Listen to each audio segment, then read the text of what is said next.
everyone, welcome to your very own Easily. This is Dr. Sudha, your mentor for biology. हमारी आज की biology की class में हम करने वाले हैं biodiversity and it's conservation. 12th board के लिए जो हमारी वन शॉट सीरीज थी उसका लास्ट चैप्टर, और इसी के साथ ही हम कर देंगे पूरा सिलेबस कंप्लीट। हर चैप्टर का वन शॉट आपके पास इस वक्त है, तो आप अपनी बोर्ड्स की प्रिपरेशन को वन शॉट से अच्छा कर सकते हैं, जल्दी जल्दी रिवाइज करके सब चैप्टर्स को। ठीक है, तो स्टार्ट करते हैं हमारा आज का chapter, that is biodiversity and conservation. What do you mean by biodiversity बेटा? ठीक है, बायोडाइवर्सिटी एंड कंजर्वेशन का मतलब क्या है? बायोडाइवर्सिटी का मतलब ये है, डाइवर्सिटी मीन्स वैरायटी और बायो मीन्स लिविंग। इस अर्थ पर लिविंग बीइंग्स की कितनी वैरायटीज हैं, that is known as biodiversity.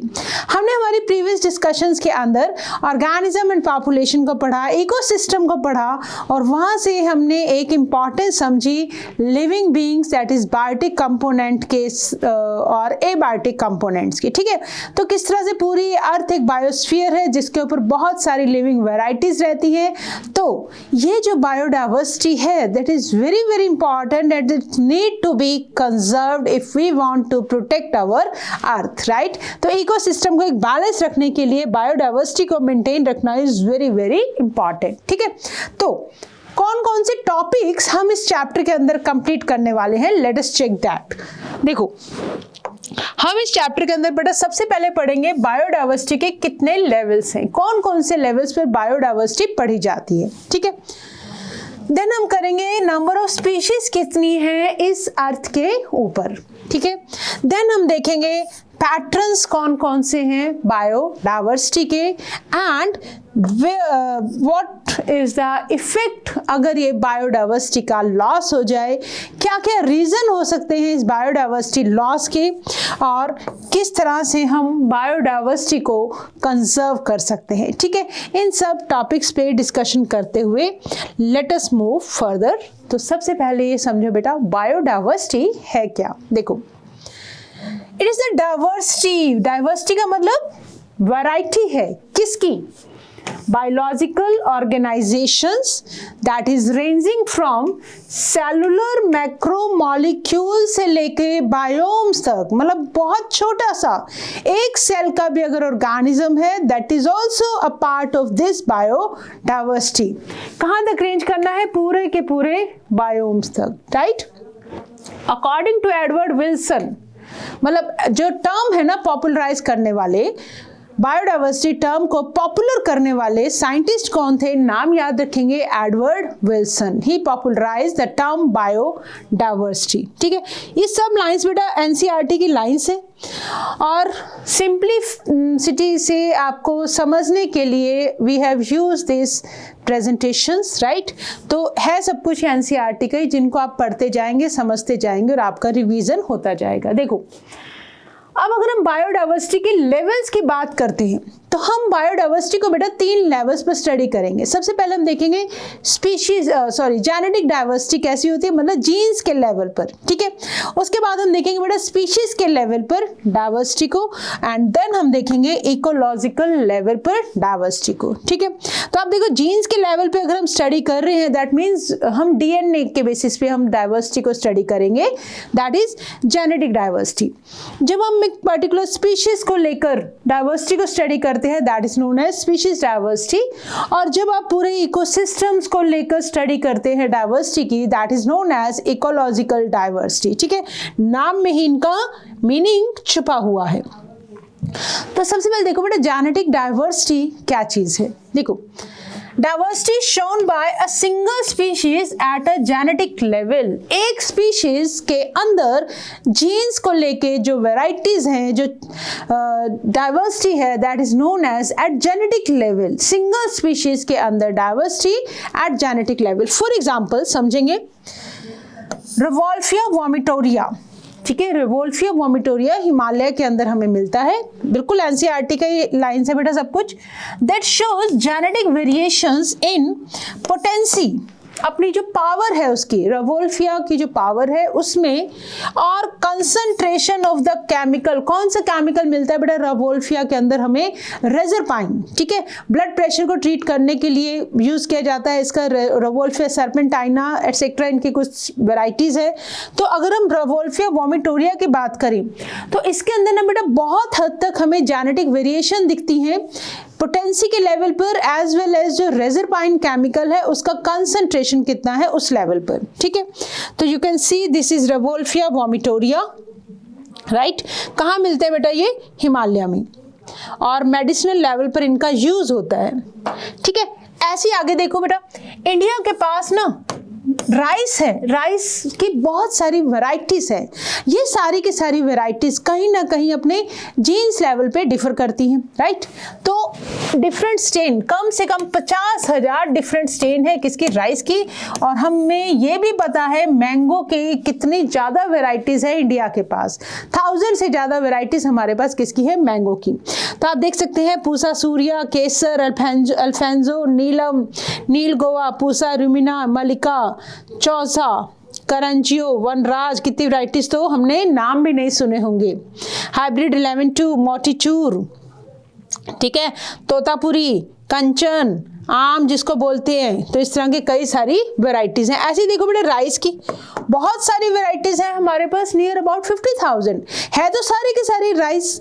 तो ये डिफर कैसे करते हैं, this differ at their genes level, ठीक है, okay.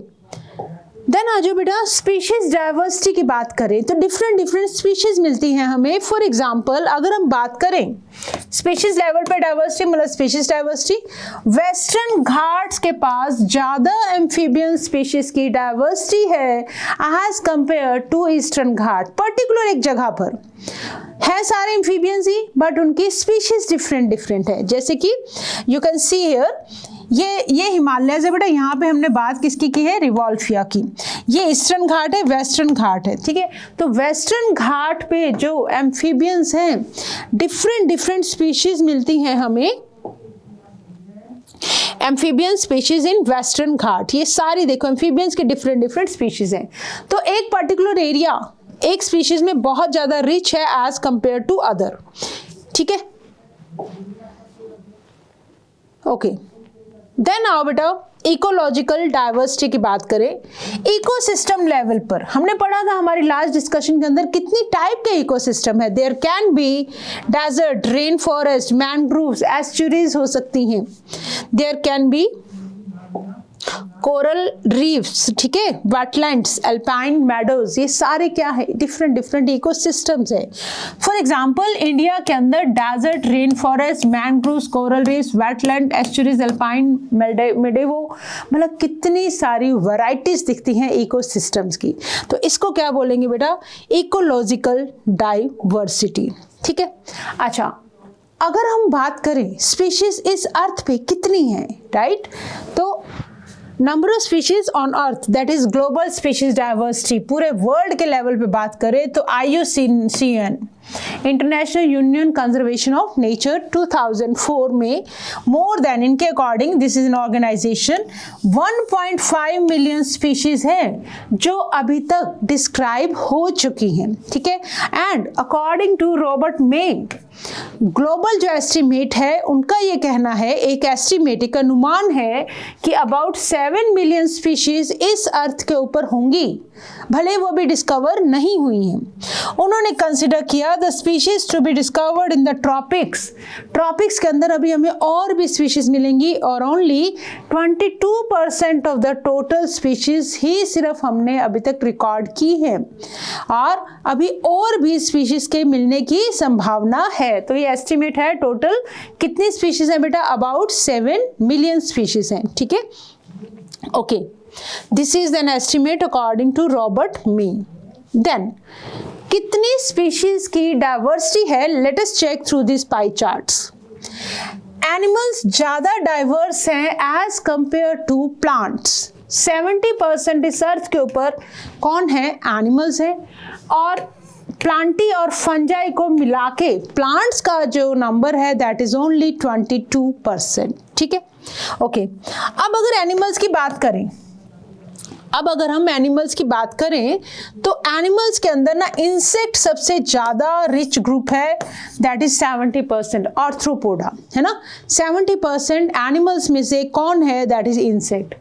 Out of every 10 animals 7 क्या है बेटा, इंसेक्ट मिलते हैं। तो आर्थ्रोपोडा देख लो कितना जबरदस्त वाला इनका रोल है। Fungi species is more than the combined total of species of fish, amphibian, reptiles and mammals. Try to understand these pie charts बेटा। ये इनवर्टिब्रेट्स के लिए पाई चार्ट है, ठीक है। अगर हम ये सारे के सारे एनिमल्स को अगर हम इस पाई चार्ट के अकॉर्डिंग डिफाइन करें तो ये वाला जो पोर्शन आया ना बेटा, ये दिस वन, इसमें सारे इंसेक्ट है, इट इज नियर अबाउट 70%। और उसके बाद नंबर आता है बेटा जितने बच गए 30% के करीब, मोलस्क, क्रस्टेशियन और अदर एनिमल ग्रुप। वो तो एनिमल्स कितने हैं, 70% इस अर्थ के ऊपर कौन है बेटा, एनिमल्स। 22% के करीब है plants including fungi and Plantae. Animals में भी सबसे ज्यादा नंबर किसका है, आर्थ्रोपोडा, दैट इज इंसेक्ट्स का, इनवर्टिब्रेट्स।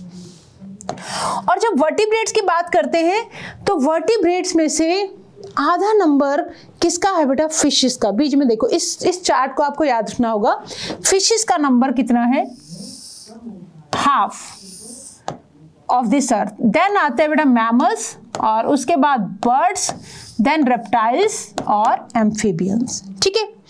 और अगर हम प्लांट्स की डाइवर्सिटी की बात करें तो प्लांट्स में देखो सबसे ज्यादा नंबर किसका आ रहा है, एक तरफ है फंजाई, दूसरी तरफ है एंजियोस्पर्म, बीच में इधर आते हैं मॉसेस, फर्न्स एंड एलिस, नीचे आते हैं एल्गी और लाइकन्स, राइट।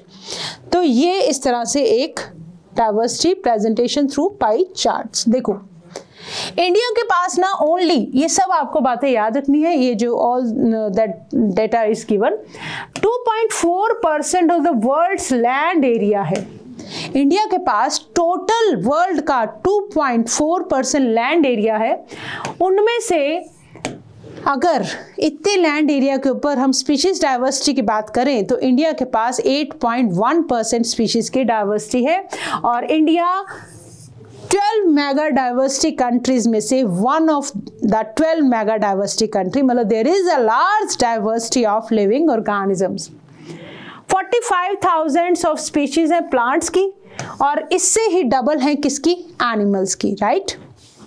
ओके अगर हम मेक ए ग्लोबल एस्टिमेट को अगर हम सही मानते हैं तो इंडिया के पास 1 लाख के करीब होंगे प्लांट की स्पीशीज, उनमें से बहुत सारी डिस्कवर नहीं हुई हैं। और 3 लाख के करीब स्पीशीज किसकी है बेटा, एनिमल स्पीशीज है, ठीक है, ठीक है। तो इंडिया के पास टोटल वर्ल्ड की लैंड का कितना परसेंटेज, 2.4%। पूरे वर्ल्ड की डाइवर्सिटी का 8.1% कंट्रीब्यूट कौन कर रहा है, इंडिया कर रहा है, ठीक है। India one of the 12 biggest, मतलब 12 मेगा बायोडाइवर्स कंट्रीज में से एक है, राइट।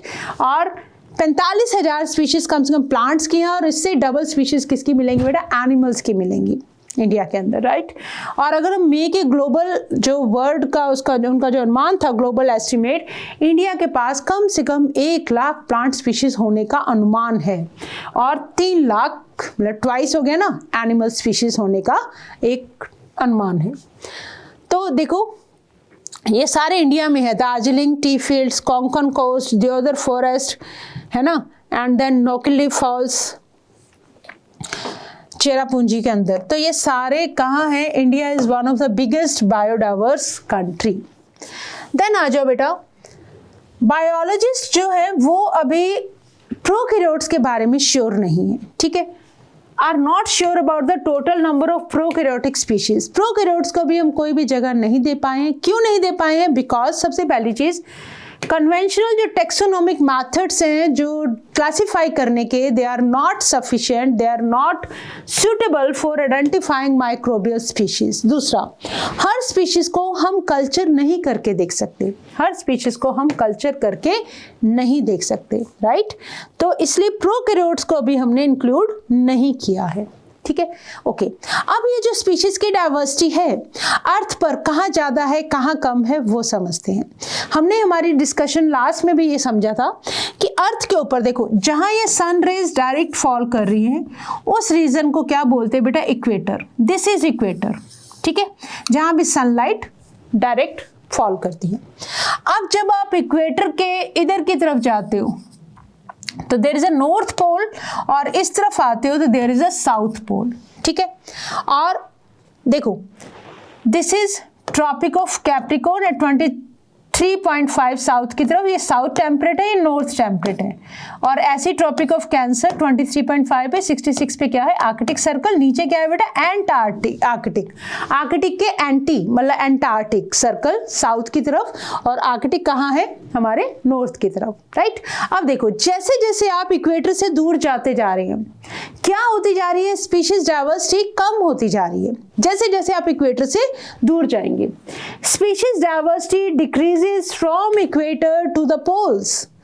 इक्वेटर से आप जैसे जैसे ऊपर ऊपर मूव कर रहे हैं, स्पीशीज डाइवर्सिटी कम होती जा रही है, राइट।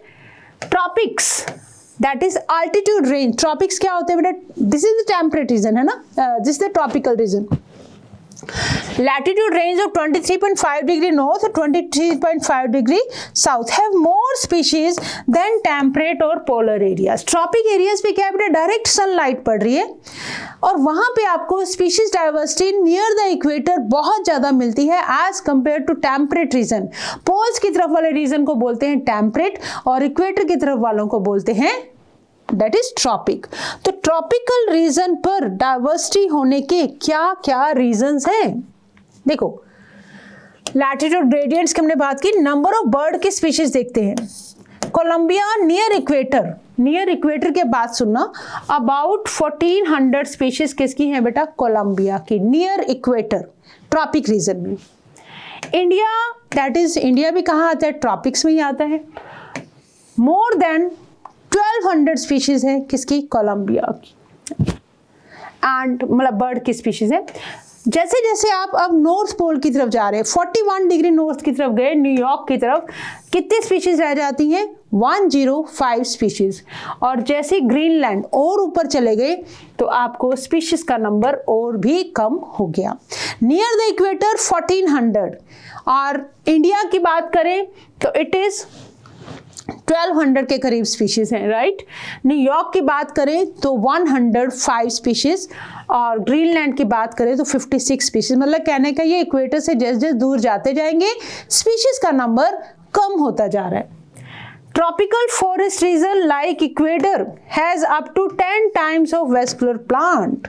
जो ट्रॉपिकल फॉरेस्ट है, ट्रॉपिकल फॉरेस्ट है जो लाइक इक्वेटर के पास 10 times more vascular plant species है as compare to temperate forest region like Midwest of USA. Temperate region में कम, ट्रॉपिकल रीजन में ज्यादा, इवन प्लांट्स हो चाहे बर्ड्स हो, राइट। ओके, आगे देखो। Tropical forest region like equator has up to 10 times of vascular plant species as compared to temperate forest region like Midwest of USA. ठीक है, वही सेम चीज हम समझ गए। तो we have seen कि near the equator species diversity is more and away from the equator species diversity कम होती है। ठीक है, चलो अब एक ट्रॉपिकल जो अमेज़न रेन फॉरेस्ट है, कहाँ है, ट्रॉपिक्स में। Tropical Amazon rain forest south America के अंदर, यहाँ पे सबसे ज़्यादा बेटा ग्रेटेस्ट, सबसे ज़्यादा बायोडाइवर्सिटी जो अर्थ की है वो कहाँ पर है, अमेज़न रेन फॉरेस्ट में। ठीक है, और number of species in the Amazon rain forest, एक आइडिया लेते हैं कितनी स्पीशीज है यहाँ पे बेटा। मोर देन 40,000 तो प्लांट्स हैं, 3000 फिशेज हैं, 1300 बर्ड्स हैं, 427 मैमल्स हैं, 427 ही एम्फीबियंस हैं, 378 के करीब रेप्टाइल्स हैं, और 1,25,000 क्या है, इनवर्टिब्रेट्स। ठीक है, तो इतने सारे ऑर्गेनिज्म, डिफरेंट डिफरेंट स्पीशीज, उनका नंबर सबसे ज़्यादा कहाँ है, अमेज़न रेन फॉरेस्ट। इसीलिए इनको हम क्या बोलते हैं, लंग्स ऑफ द अर्थ। सारी बायोडाइवर्सिटी, और यही से एक तरह से पूरी अर्थ का जो मतलब बोलेंगे कि जो लंग्स का काम जो कर रहे हैं वो कौन कर रहे हैं, फॉरेस्ट। कौन से, अमेज़न रेन फॉरेस्ट। ठीक है, चलो सबसे पहली बात, रीजंस क्या है बेटा इतनी हाई डाइवर्सिटी होने के ट्रॉपिक्स रीजन में? सबसे पहली चीज बेटा, एक तो सनलाइट सीधी पड़ रही है, सनलाइट एकदम सीधी पड़ रही है, ठीक है, और जिसकी वजह से constant environment, less seasonal, they receive, पहले यहां से पढ़ो, they receive more solar energy which contributes to greater productivity. हमें पता है कि जब सोलर रेज जितनी ज़्यादा होंगी उतना प्लांट्स ज़्यादा फोटोसिंथेसिस कर पाएंगे, ज़्यादा प्रोडक्टिविटी होगी। हमने समझा था जैसे प्लांट्स आएंगे वैसे एनिमल्स, वैसे माइक्रोब्स, ठीक है। जब प्लांट्स डायरेक्ट सनलाइट की वजह से डिफरेंट वेराइटीज़ है तो उसी के अकॉर्डिंग डिफरेंट एनिमल्स भी आएंगे, देन माइक्रोब्स भी आएंगे, ठीक है, ओके। यहाँ पे जो सीजन्स की वेरिएशंस हैं दैट इज लेस कांस्टेंट। हमें पता होता है, हम जो ट्रॉपिक्स पे रहते हैं हमें पता है कि गर्मी के बाद सर्दी का सीजन आएगा, या देयर आर 4 सीजन, और कहीं ना कहीं हम सीजन्स को बहुत कम वेरिएशंस हैं। वी नो दैट ये जो मंथ्स हैं इनके अंदर सर्दियाँ होंगी, मई जून के मंथ में गर्मियाँ होंगी, मार्च फरवरी के अंदर मौसम कैसा रहेगा, वी कैन प्रिडिक्ट। तो इसीलिए यहाँ पे किसी भी अगर कोई भी स्पीशीज आती है, कोई भी नई स्पीशीज बनती है तो उसके पास कांस्टेंट एटमॉस्फेरिक कंडीशंस की वजह say that is more stable, ठीक है। देन ट्रॉपिक्स के पास तो इसीलिए एवोल्यूशनरी जो टाइम है वो भी क्या मिल जाएगा, ज़्यादा मिल जाएगा due to less seasonal variations. जैसे जैसे आप ट्रॉपिक से दूर जाते जाएंगे वेरिएशंस जो सीजन के अंदर, टेम्परेचर के अंदर, दे आर अनप्रेडिक्टेबल, ठीक है, आप प्रिडिक्ट नहीं कर सकते हैं, ओके। आगे देखो, तो species area relationship, is there any relationship between कि जितना बड़ा एरिया होगा उतनी ज्यादा स्पीशीज होंगी, जितना कम एरिया होगा उतनी स्पीशीज कम होंगी। तो according to the study of Alexander von Humboldt, Alexander von Humboldt नाम याद रखेंगे, साउथ अमेरिका के जंगलों में within a region species richness increases with increasing explored area but only up to a limit. ऐसा नहीं है कि आप बढ़ाते जा रहे एरिया, एक टाइम तक स्पीशीज बढ़ती हैं बट एक स्टेज के पास जाके मतलब एक लिमिट तक बढ़ती हैं। फॉर एग्जाम्पल मेरे पास मान लो ये एक लैंड का एरिया है, ठीक है, मैंने इस एरिया के अंदर इतना यूनिट एरिया लिया और इसके अंदर देखा मैंने कौन सी प्लांट स्पीशीज है। जैसे जैसे मैंने बेटा एरिया बढ़ाया, अब इतने एरिया के अंदर और स्पीशीज बढ़ गई, ठीक है, डिफरेंट स्पीशीज आ गई। फॉर एग्जांपल इस एरिया में मुझे मिली 5 स्पीशीज, जैसे मैंने और एरिया बढ़ाया मुझे मिल गई 10 और स्पीशीज, फिर जब मैंने एरिया बढ़ाया तो हो सकता है मुझे फिर और स्पीशीज नहीं मिल गई, है ना। बट जैसे जैसे एरिया बढ़ाते जा रहे हो स्पीशीज बढ़ती जा रही हैं, बट एक लिमिट पे जाके आप देखेंगे वही स्पीशीज दोबारा से रिपीट हो रही हैं, ठीक है। तो that is known as up to a limit ही एरिया बढ़ाने से स्पीशीज का नंबर बढ़ता है, ठीक है, but up to a limit. तो अगर हम एक स्पीशीज एरिया जो रिलेशनशिप है उसको अगर हम ग्राफ की फॉर्म में प्रेजेंट करना चाहें तो relation between species richness and area that will give a rectangular hyperbola. This is a rectangular hyperbola, ठीक है। तो जब हम यहाँ स्पीशीज रिचनेस ले रहे हैं, यहाँ एरिया ले रहे हैं, तो क्या हो रहा है, अगर हम इसको लॉग स्केल पे रिप्रेजेंट करें तो it will be a steep line, ऐसे सीधी ऊपर जा रही है लाइन, ठीक है। तो अब इसको हम रिप्रेजेंट करते हैं s is equal to CA to the power Z। S क्या है बेटा, स्पीशीज का रिचनेस है, C क्या है, Y इंटरसेप्ट है, A क्या है, एरिया है, Z क्या है, स्लोप ऑफ द लाइन है, जिसको रिग्रेशन कॉफिशिएंट भी बोला जाता है। क्या बोला जाता है, रिग्रेशन कॉफिशिएंट। और लॉग स्केल पे जब हम रिप्रेजेंट करते हैं तो relationship is a straight line.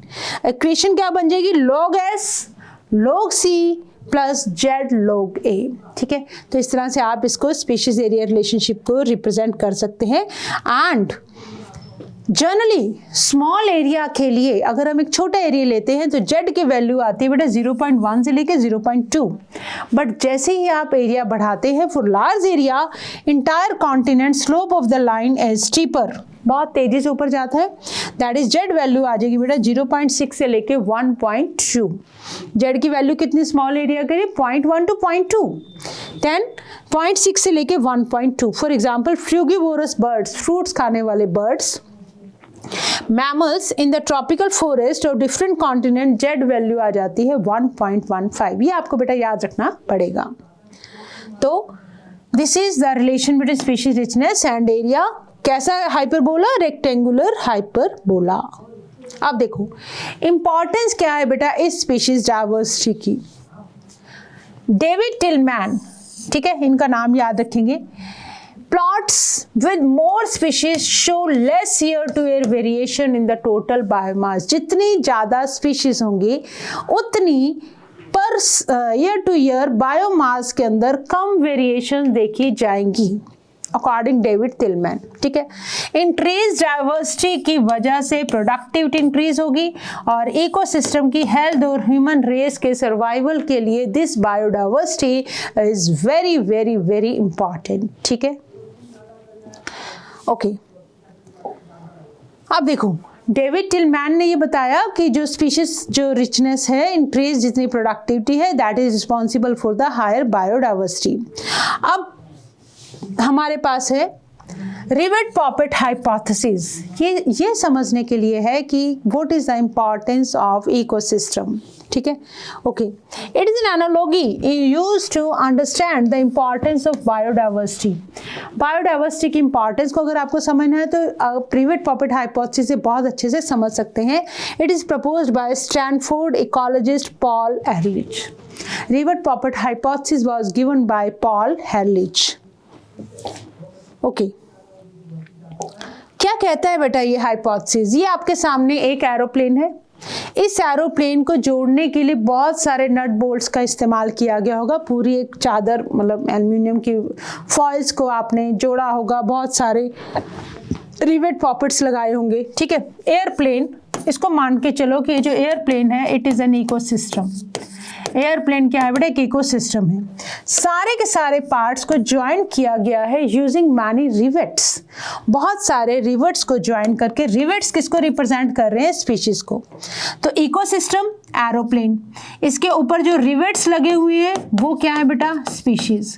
ठीक है, अब क्या होता है, जैसे मान लो कोई पैसेंजर प्लेन के अंदर चढ़ता है और वो क्या करता है, मजे मजे में ना एक रिवेट हटा देता है, मतलब एक स्पीशीज को हटा दिया, कोई फर्क नहीं पड़ा पूरी एरोप्लेन की बॉडी पे फॉर द टाइम बीइंग। ठीक है, देन दूसरा कोई पैसेंजर आता है, नेक्स्ट टाइम पे वो एक आधा रिवेट वो छेड़ जाता है, हटा देता है, राइट। तो अब ऐसे करके ना बेटा इन पैसेंजर्स की ना आदत बन जाती है, आते हैं और कोई ना कोई रिवेट को हटा के चले जाते हैं। तो स्टार्टिंग में तो पता नहीं लगता कि स्पीशीज एक एक्सटिंक्ट हो गई, दो एक्सटिंक्ट हो गई, मतलब रिवेट हटते गए, मतलब स्पीशीज हटती गई। फिर एक स्टेज ऐसी आ जाएगी जब ये प्लेन फॉर एग्जांपल बहुत ही इंपॉर्टेंट वाले रिवेट की वजह से बचा हुआ था। अब किसी पैसेंजर ने आके वो वाला रिवेट भी हटा दिया, तो ये जो प्लेन की बॉडी है ये अलग अलग हो जाएगी, प्लेन प्लेन नहीं रहेगा। ठीक है, तो देखो if passengers pop a rivet, extinction of A species, अगर एक रिवेट को हटाने का मतलब स्पीशीज का एक्सटिंक्ट होना। It may not effect the flight safety, हो सकता है एक बार फ्लाइट की सेफ्टी में कोई फर्क ना पड़े, मतलब फंक्शनिंग ऑफ द इकोसिस्टम पे कोई फर्क ना पड़े एक आधी स्पीशीज के एक्सटिंक्ट हो जाने से, राइट, ओके। बट जैसे ही more and more rivets remove होंगे, प्लेन क्या होगा, धीरे धीरे डेंजरसली वीक हो जाएगा और फ्लाइट के लिए भी सेफ नहीं रहेगा। सेम चीज अप्लाई होती है बेटा हमारे इकोसिस्टम पे। अगर एक एक करके स्पीशीज एक्सटिंक्ट होती गई तो सारा का सारा जो बैलेंस है इकोसिस्टम का वो डिस्टर्ब हो जाएगा। ठीक है, तो आप समझ सकते हैं किस तरह से प्लेन की सेफ्टी के लिए रिवेट्स की इंपॉर्टेंस, इसी तरह से इकोसिस्टम की सेफ्टी के लिए स्पीशीज का इंपॉर्टेंस, राइट।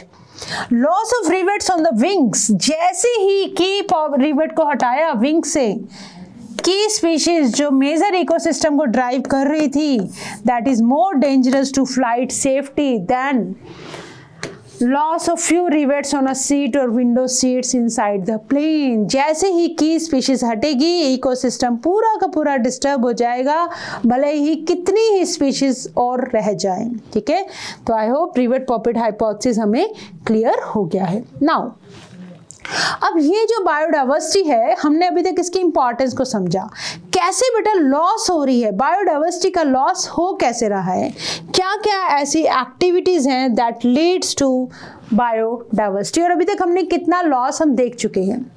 रेड लिस्ट है IUCN की बेटा, ये लिस्ट निकलती है, ठीक है।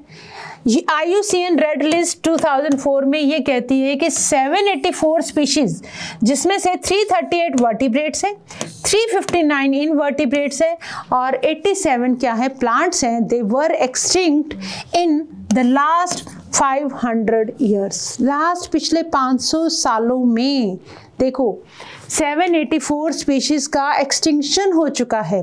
उसमें से हमारे पास 338 वर्टिब्रेट्स हैं, 359 हमारे पास इनवर्टिब्रेट्स हैं और 87 हमारे पास प्लांट्स हैं। पिछले 500 सालों में इतना एक्सटिंक्शन हो चुका है, राइट। फॉर एग्जाम्पल डोडो बर्ड की हम बात करें, मॉरिशस में मिलता था। क्वागा की बात करें अफ्रीका में, थाइलासिन की बात करें ऑस्ट्रेलिया में, स्टीलर सी काउ रशिया में और 3 सब स्पीशीज बाली जवान एंड कैस्पियन ऑफ टाइगर, ये सारी की सारी क्या हो चुकी हैं, अब एग्जिस्ट नहीं करती हैं। दे हैव एक्सटिंक्ट, ये एक्सटिंक्ट हो चुकी हैं। देखो तो 27 स्पीशीज लास्ट पिछले 20 सालों में और एक्सटिंक्ट हो गई, 27 स्पीशीज और एक्सटिंक्ट हो गई, राइट, ओके। ऐसे ही मोर देन 15,500 स्पीशीज को अभी भी मतलब डर है एक्सटिंक्ट होने का। दिस इज क्वागा, एक्सटिंक्ट हो चुका है बेटा। दैट वाज डोडो बर्ड पहले है जो हमने देखा, ठीक है। Then Steller sea cow extinct, thylacine extinct, 12% birds, 23% mammals, 32% amphibians, 31% gymnosperm species को अभी खतरा है एक्सटिंक्ट होने का, ठीक है, ओके। देन क्या हुआ है, करंट स्पीशीज जो extinction rate is 100 to 1000 time ज़्यादा तेजी से हो रहा है बेटा। लास्ट पिछले सालों में जो हमने एक्सटिंक्शन देखा उसमें से अब जो एक्सटिंक्शन हो रहा है that is more faster then in the pre human time. तो समझ सकते हैं ड्यू टू ह्यूमन एक्टिविटीज़ ये जो एक्सटिंक्शन है बहुत तेज़ी से हो रहा है। वी आर इन द मतलब हम इससे पहले बहुत सारे मास एक्सटिंक्शन देख चुके हैं। Now this is the 6th extinction which is due to the human activities ज़्यादा है। In this trend continues, nearly half of all the species on earth might be extinct within next 100 years के अंदर आधी से ज़्यादा species तो ख़त्म ही हो जाएंगी। तो आप समझ सकते हैं किस तरह से पूरा का पूरा इकोसिस्टम गड़बड़ा जाएगा। इम्पैक्ट देखो बेटा क्या होंगे अगर बायोडाइवर्सिटी कम हो रही है, तो इम्पैक्ट क्या होंगे, प्लांट्स का प्रोडक्शन डिक्रीज हो जाएगा, प्लांट्स डिक्रीज तो एनिमल्स भी decrease, environmental perturbation such as drought जैसी कंडीशंस आने के आसार बढ़ जाएंगे, ठीक है। Increase variability in ecosystem processes such as plant productivity, water use and pest and disease cycles, जिसकी वजह से बहुत ज़्यादा वेरिएशंस आ गई बेटा इकोसिस्टम के प्रोसेसेस में, राइट। तो अल्टीमेटली जो इकोसिस्टम का डिस्टर्ब होने का जो इफ़ेक्ट है वो सबसे ज़्यादा कहीं ना कहीं हम पर ही पड़ने वाला है, ठीक है। हर स्पीशीज़ की इम्पॉर्टेंस है बेटा, हर स्पीशीज़ की इम्पॉर्टेंस है। तो क्या क्या कॉजेस हैं, क्या क्या कारण हैं इस बायोडाइवर्सिटी के लॉस होने के, जिनको हम बोलते हैं बेटा एविल क्वाड्रेंट। 4 मेन कारण हैं, 4 मेन ऐसी वजह है जिसकी वजह से ये बायोडाइवर्सिटी लॉस होता है। इनको हम बोलते हैं एविल क्वाड्रेंट। क्या क्या है बेटा वो, habitat loss and fragmentation, over exploitation, co-extinction और alien species invasion. Let us check what are this, ठीक है। देखो थोड़ा सा आइडिया लेते हैं। मान लो ये एक हैबिटेट था, बीच में कोई बैरियर आने की वजह से ये हैबिटेट अलग हो गए, मतलब फ्रेगमेंटेशन की वजह से लॉस ऑफ हैबिटेट, राइट। तो this habitat has been lost. हमने ओवर एक्सप्लॉयटेशन करना शुरू कर दिया, जंगलों को काटना शुरू कर दिया अपने मतलब के लिए, ठीक है। देन कोई भी स्पीशीज़, 2 स्पीशीज जो एक दूसरे के ऊपर डिपेंडेंट होती हैं, को एग्जिस्ट करती हैं, उनका एक्सटिंक्शन भी एक साथ होता है, जैसे बर्ड्स एंड पॉलिनेटर का हमने एग्जांपल समझा। या कोई बाहर से ऐसी स्पीशीज आ जाए जो वहाँ की लोकल स्पीशीज को ही ख़त्म कर दे, that is alien species invade कर जाए। तो देखो कॉजेज के अंदर देखते हैं, द एविल क्वाड्रेंट, सबसे पहला habitat loss and fragmentation. Most important cause है बेटा habitat loss and fragmentation is the most important cause. ठीक है, tropical rain forest loss from 14 to 6%। Thousands of hectares of rain forest are being lost within hours। ठीक है, क्यों? क्योंकि habitat loss होने की वजह से ड्यू टू एनी रीजन जो जहाँ पे स्पीशीज जो रहती थी उनका एक तरह से घर लुट गया। That is the most important cause. Then आ जाओ, Amazon rainforest is being cut for cultivating soya beans। Soya beans को कल्टीवेट करने के लिए हमने Amazon rainforest जो lungs of अर्थ कहे जाते हैं, हमने उनको भी नहीं छोड़ा। ठीक है, और for conversion of grass land बना दी हमने कैटल्स के ग्रेजिंग के लिए। राइट, तो हैबिटेट को क्या कर दिया? लॉस कर दिया। Fragmentation badly affects animal requiring large territories and migratory animals. देखो बीच में बेटा ऐसे रोड्स निकाल दी, ठीक है, एनिमल्स के हैबिटेट के बीच में।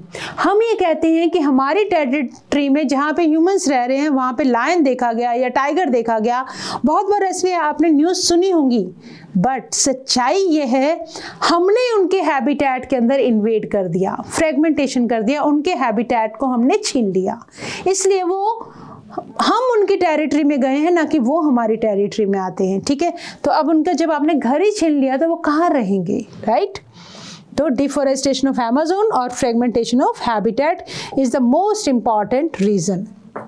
देन आ जाओ, Steller sea cow, passenger pigeon, ये पता है क्यों एक्सटिंक्ट हो गई? क्योंकि इनको ओवर जरूरत से ज़्यादा यूज़ किया गया। Stealer sea cow, passenger pigeon etcetera, मतलब लोगों के अंदर क्या था, जैसे डोडो बर्ड का लोग मीट के लिए यूज़ करने लग गए, पिजन्स को ऐसे ख़त्म होने लग गए, तो जिसकी वजह से ओवर एक्सप्लॉयटेशन की वजह से ये जो स्पीशीज़ हैं वो एक्सटिंक्ट होनी शुरू हो गई। देन आ जाओ बेटा, एलियन स्पीशीज जब आ जाती है बाहर से कोई एलियन स्पीशीज, तो उसका लोकल प्रेडेटर तो होता नहीं। हमने हमारे लास्ट डिस्कशन के अंदर किया था, जब लोकल प्रेडेटर नहीं है तो उसको क्या करेगा? मौका मिल जाएगा बढ़ने का, और तो लोकल स्पीशीज जो होंगी वो खत्म होनी शुरू हो जाएंगी। देखो एक कोई इन्वेसिव स्पीशीज आ गई और ये जो वहाँ की स्पीशीज थी ये सब इसकी वजह से खत्म हो गई। ठीक है, South America to North America, ये जो स्पीशीज़ है यहाँ से यहाँ चली गई, यहाँ से यहाँ आ गई कोई एलियन स्पीशीज़, जिसकी वजह से लोकल स्पीशीज़ को अपना घर छोड़ना पड़ सकता है। ठीक है, examples for alien species invasion देखो, the Nile perch introduced into Lake Victoria, East Africa, caused extinction of more than 200 species of cichlid fish in the lake। Cichlid fish रहती थी बेटा लेक के अंदर, क्या किया? नाइल पर्च को introduce किया लेक विक्टोरिया के अंदर। राइट, और जिसकी वजह से जो लोकल स्पीशीज थी फिशेस की वो खत्म हो गई। ऐसे ही वाटर हायासिंथ की जब हम एग्जांपल लेते हैं तो क्या होता है? This is water hyacinth. Invasive weed species है, इनको बाहर से लाए गए, जैसे carrot grass, parthenium, lantana and water hyacinth cornea.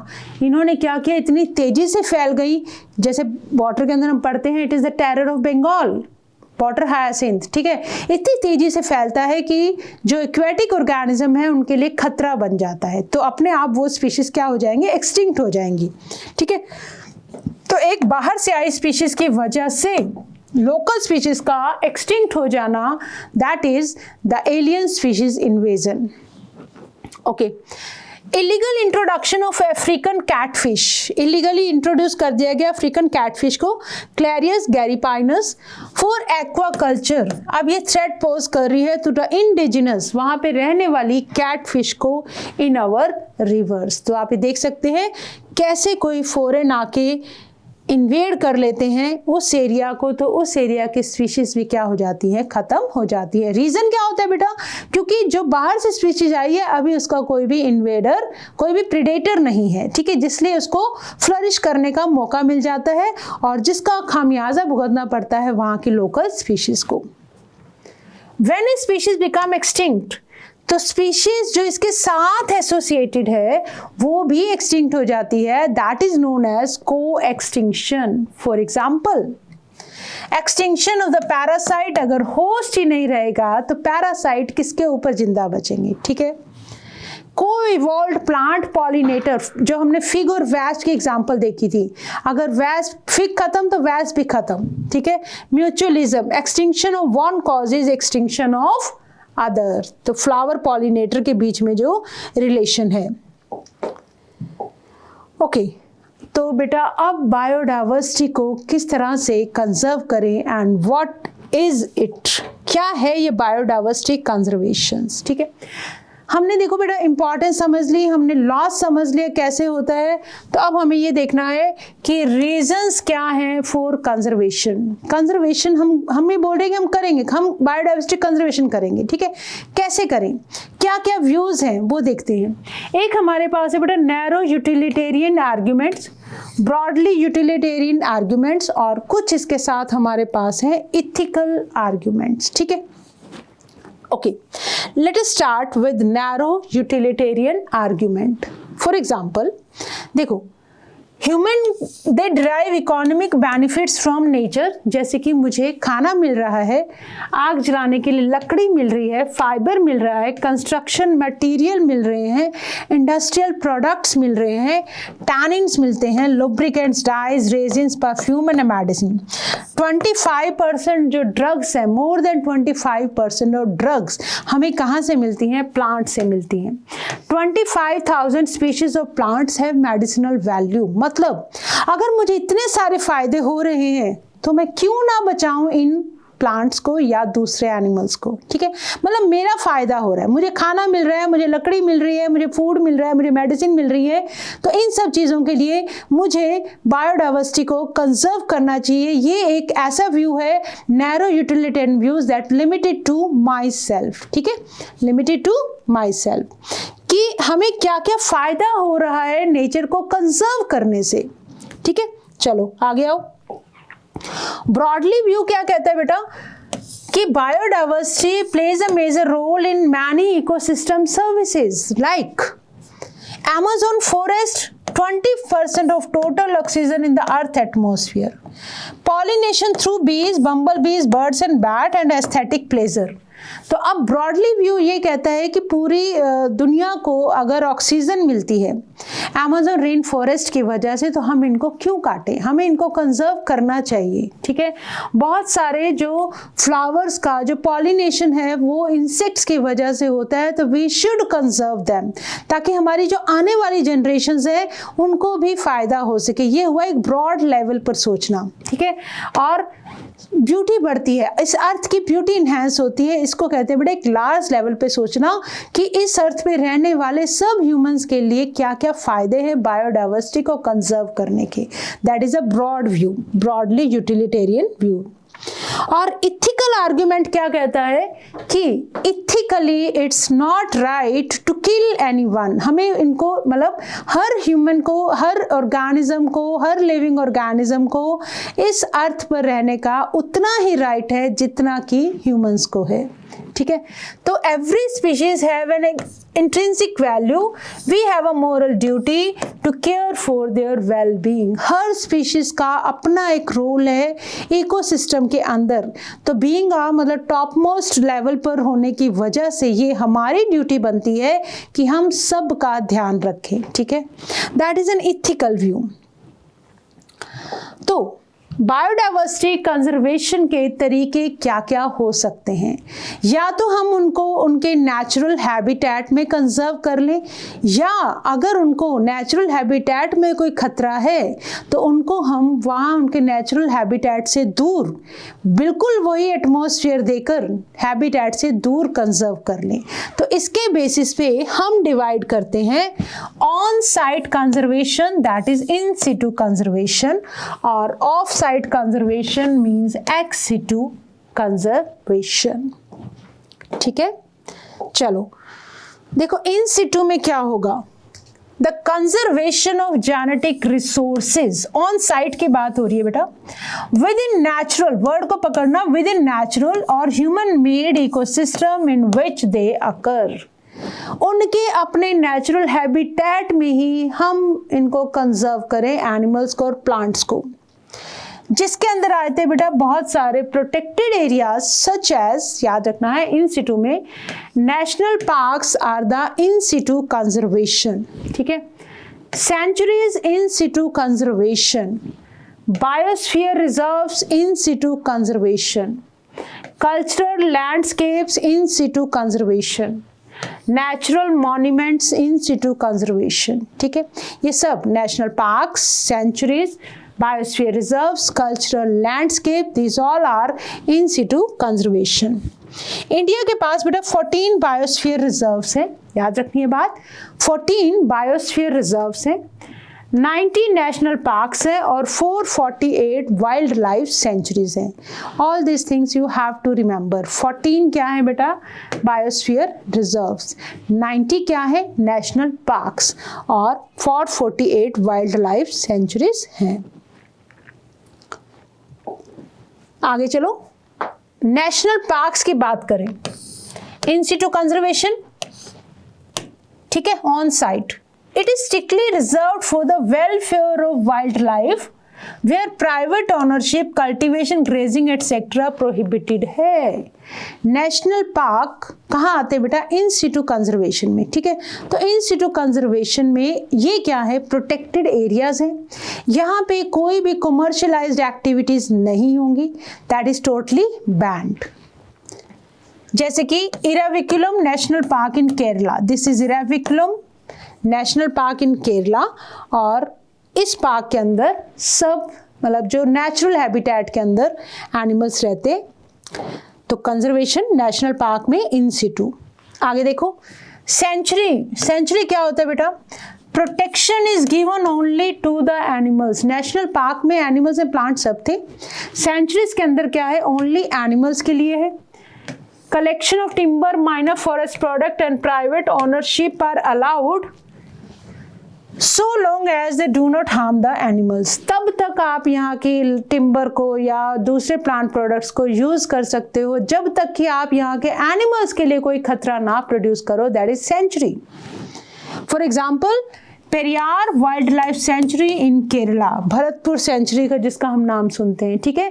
तो सिर्फ एनिमल्स को प्रोटेक्शन देंगे और जो ह्यूमंस को यूज करने की जो इजाजत है इनके प्रोडक्ट्स की, वो एक लिमिटेड है, ठीक है। ओके, आगे आओ। देन देखो बेटा, बायोस्फीयर रिजर्व्स। बायोस्फीयर रिजर्व्स क्या होते हैं? ये वो एरियाज ऑफ लैंड है या सी के अराउंड कोस्टल इकोसिस्टम्स है, कंजर्वेशन और सस्टेनेबल यूज के लिए, right, biosphere reserves. Then sacred groves क्या होते हैं? सेक्रेड ग्रूव्स और सेक्रेड फॉरेस्ट, देखो, forest fragments which are commonly protected based on religious believes. बहुत बार हमने ऐसी मतलब बहुत सारे जो प्लांट्स हैं जिनकी हम पूजा करते हैं, राइट, तो एक तरह से हम उनको बचा रहे हैं रिलीजियस एस्पेक्ट के साथ जोड़कर, रिलीजियस बिलीव्स के साथ जोड़कर।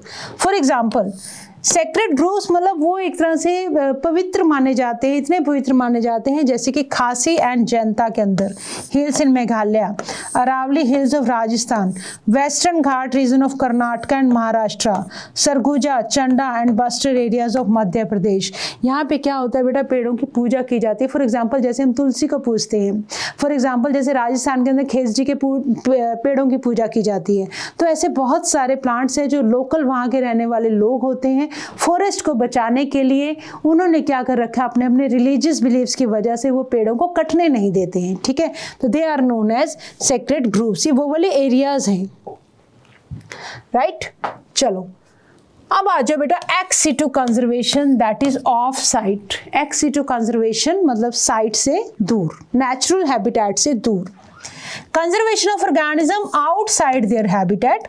फॉर एग्जाम्पल, हमने क्या बना रखे हैं बेटा? Genetic resources centre. जैसे कि हम पॉलन बैंक्स के अंदर बहुत सारी ऐसी स्पीशीज की पॉलन ग्रेन्स को प्रिजर्व करके रखते हैं ताकि वो प्लांट स्पीशीज अगर एक्सटिंक्ट हो भी जाए तो हम उनको ग्रो कर सकें। फॉर एग्जांपल, हमने सीमेन बैंक्स बना रखे हैं, एनिमल्स के हमने उनको प्रिजर्व करके रखा हुआ है सीमेन को। तो बहुत सारी वेराइटीज़ हमने क्या कर रखी हैं? जेनेटिक रिसोर्सेज बैंक्स हमने बनवा रखे हैं। Then zoological parks, wildlife safari ऑक्स, जोलॉजिकल पार्क्स के अंदर अगर एक ऑर्गेनिज्म, जो भी एनिमल्स हैं जो जंगल में रहते हैं, उनकी लाइफ को अगर खतरा है, एक्सटिंक्ट होने का डर है, तो हमने उनको जोलॉजिकल पार्क में लाके बिल्कुल वही नेचुरल इन्वायरमेंट देने की हम कोशिश करते हैं, ताकि हम इनको पूरा प्रोटेक्शन में रख सकें और इनको कंजर्व कर सकें, राइट। ऐसी सफारी जो ह्यूमंस विजिट के लिए दीज आर ओपन, ठीक है, विजिट कर सकते हो, आप देख सकते हो, एंटरटेनमेंट है एक तरह से। एंटरटेनमेंट की बजाय rather it is more protection दी जाती है। जैसे लायन अगर एक्सटिंक्शन के कगार पे है, तो सफारी के अंदर क्या है, इनको मेंटेन किया जाएगा, कंजर्व किया जाएगा इनकी डाइवर्सिटी को। और देखो क्या है बेटा, बोटेनिकल गार्डन्स के अंदर भी यही होता है। ऐसे ऐसे प्लांट्स हमने रखे हुए हैं जिनको प्रिजर्व करना, कंजर्व करना बहुत इंपॉर्टेंट है। जीन बैंक्स हमने बना रखे हैं, क्रायो प्रिजर्वेशंस के थ्रू वही हम क्या कर रहे हैं, जेनेटिक मटेरियल को प्रिजर्व कर रहे हैं, ताकि आने वाले टाइम में एक्सटिंक्शन होने पे हम ऐसे प्लांट्स दोबारा से ले सकें, ठीक है। क्रायो प्रिजर्वेशन में क्या होता है बेटा, लिक्विड नाइट्रोजन आइस वाले उस पर टेम्परेचर -196 डिग्री सेल्सियस पे हम क्या करते हैं, प्रिजर्व करते हैं, जैसे कि pollen banks. These are the reasons. Hotspots पे आ जाओ बेटा। नेक्स्ट हमारे पास है हॉटस्पॉट। सेक्रेट ग्रूव हमने समझा और हमने इन सिटू एक्स सिटू कंजर्वेशन समझने के बाद let us come on hotspots. क्या होते हैं ये हॉटस्पॉट्स?